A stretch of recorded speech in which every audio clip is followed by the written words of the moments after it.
ചെറിയ കട്ടിൽ പോലുള്ള ഒരു കട്ടിലിൽ കോടിയേരി സഖാവിനോടൊപ്പം താങ്കൾ ഇങ്ങനെ ചേർന്ന് കിടക്കുന്ന ഒരു ചിത്രം, അതൊരു വലിയ വാത്സല്യത്തണൽ അല്ലെങ്കിൽ ഒരു സ്നേഹത്തണലായിരുന്നു. അതില്ലാതായിട്ട് ഇപ്പം 4 വർഷം കഴിഞ്ഞു. എങ്ങനെ ഈ 4 വർഷങ്ങൾ കടന്നുപോയി? അതൊരു ഞാൻ പറഞ്ഞില്ലേ വല്ലാത്തൊരു ശൂന്യത.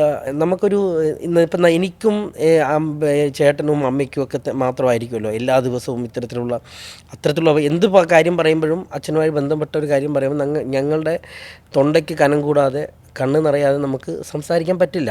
അതൊരു വസ്തുതയാണ്. അതിൻ്റെ കാരണം എന്ന് പറയുന്നത് അച്ഛൻ ഞങ്ങൾക്ക് എന്തുമാത്രം വിലപ്പെട്ടതായിരുന്നു എന്നുള്ളതും അച്ഛൻ ഞങ്ങൾ എത്രമാത്രമായിരുന്നു ചേർത്ത് പിടിച്ചത് എന്നുള്ളതിനെ സംബന്ധിച്ചിട്ടും എത്തരത്തിലാണ് അച്ഛനൊരു പ്രശ്നങ്ങളൊക്കെ വരുമ്പോൾ അച്ഛൻ ഒരിക്കലും ഞങ്ങളെ തള്ളിക്കളഞ്ഞിട്ടില്ല. അതെന്തുകൊണ്ടാണെന്നുള്ളത് അച്ഛൻ തന്നെ വിശദീകരിച്ചിട്ടുണ്ട്. ഞാൻ ജയിലിൽ നിന്ന് ഇറങ്ങിയതിന് ശേഷം അച്ഛൻ പറഞ്ഞൊരു വല്ലാത്തൊരു വാചകമുണ്ട് സംസാരിക്കുന്നതിൻ്റെ ഇടയ്ക്ക്.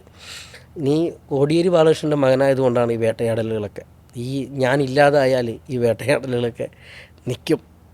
ആ പ്രവചനം ഏറെക്കുറെ ശരിയായല്ലോ. അല്ല, അത് ഞാനല്ലല്ലോ പറയേണ്ടത്. അതെന്തായിരുന്നു എന്നുള്ളത് മാധ്യമ സമൂഹങ്ങളും ആളുകളും അല്ലേ വിലയിരുത്തേണ്ടത്.